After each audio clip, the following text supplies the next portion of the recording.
What's going on, guys? It is your boy Smelly Chol here, back with another video. So in the last video we did a tutorial on how to download PUBG. If you guys haven't watched that video, I suggest you guys watch that first before coming to this video. I'll include a link in the description.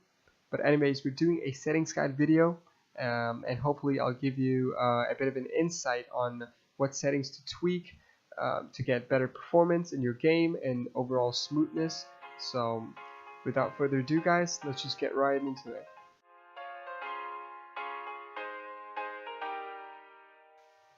Alright, so first of all, what we need to do is look at the outside emulator settings. So for that, just open up the emulator, go to settings, which are located right here. Now, first things first, you're going to see some basic options which are not really going to give you performance boost. They're basically language settings and stuff like that, so we're not going to touch these. We're just going to skip this and go to the engine. Now, inside the engine, you're going to see a bunch of rendering options right here. So first of all, out of all these options right here, what you need to do is select DirectX, which is for those users who's got graphics cards from NVIDIA or AMD.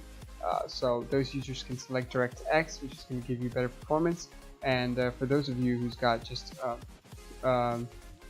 low-end PCs or laptops, like just the processor, like an i5 processor and RAM, then what you need to do is select the smart mode right here.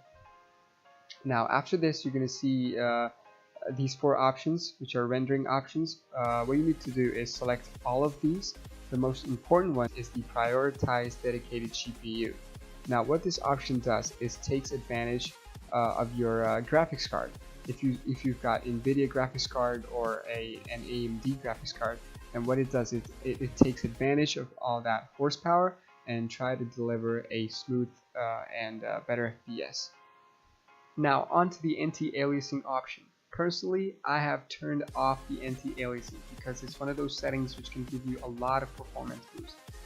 But on the contrary, if you guys want to turn this on, your characters and the objects inside the game are going to appear much more smoother and not pixely around the edges. So it totally depends on your computer. If you've got a good computer, better specs, then you can bump this up to balanced. But if you want performance, then you can turn this off. Then you have processor. Now mainstream laptops and computers have i5s and i7s. Those processors have at least 4 cores available, so what you can do is select half the amount, and that way your game will have 2 cores available, which is enough for the game to run smoothly in my opinion, and 2 cores will be available for your window tasks. And in that way you're not going to experience any glitches or stuttering issues. After that, you have resolution. Now if your monitor or your screen has 1080p compatibility, then you can go with 1920 by 1080. But if you're one of those guys who want performance, then you can go with the default resolution 1280 by 720 and get a smoother experience. And in the end, we have DPI, which is basically sensitivity for your mouse. If you like playing at higher sensitivities, you can bump this up to 320, maybe 480, but it totally depends on personal preference. Alright, so that's it for the engine. Now we'll go to the game section and see what we can tweak there. Alright, so in the game section, we have, first of all, we have gaming resolution.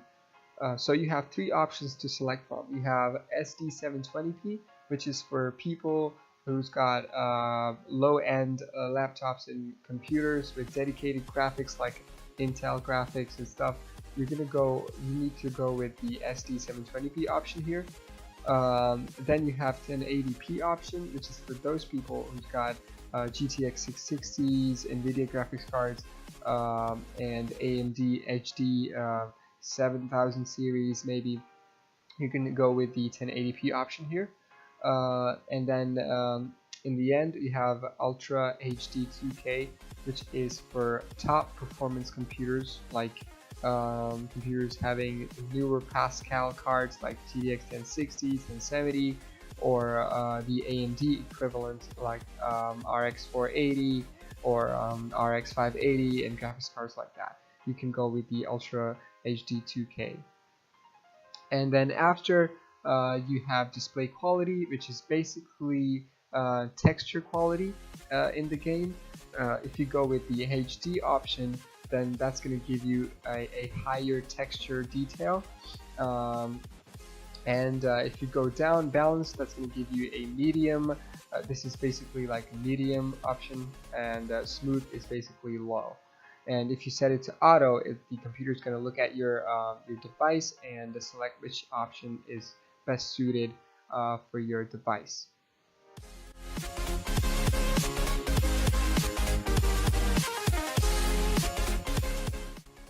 Alright guys, so we talked about the emulator settings. Now we'll get into some of the most important in-game settings that you can tweak in order to get better FPS. So what you need to do is load up your game and go to settings and graphics option. So the first thing you'll see is graphics, the actual graphics option. So what you need to do is match this with whatever you selected in the emulator settings. So just go to settings in the emulator settings, go to game, and then you'll see display quality. So if you have selected HD here, then what you need to do is select the HD here as well. So after this, you'll see frame rates, which is the most important option in my opinion, because the higher you go here, the more smooth your gameplay will be.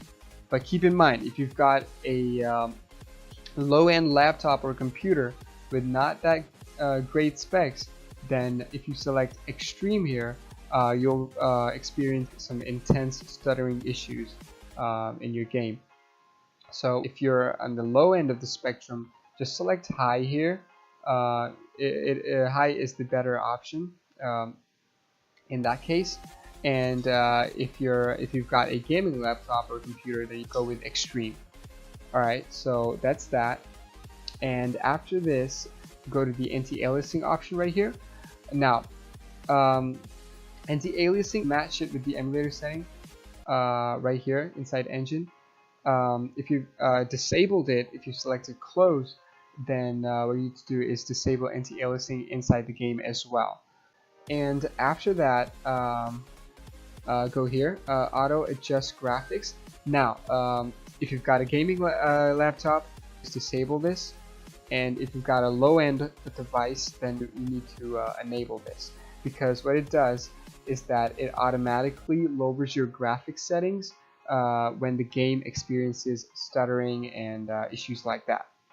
But if you've got a gaming laptop or computer, I mean, you're gonna get good FPS anyway, so disable that in that case. Alright guys, so that's it. If you enjoyed the video, please hit that like button and subscribe to my channel, and I'll see you guys in another video. Peace.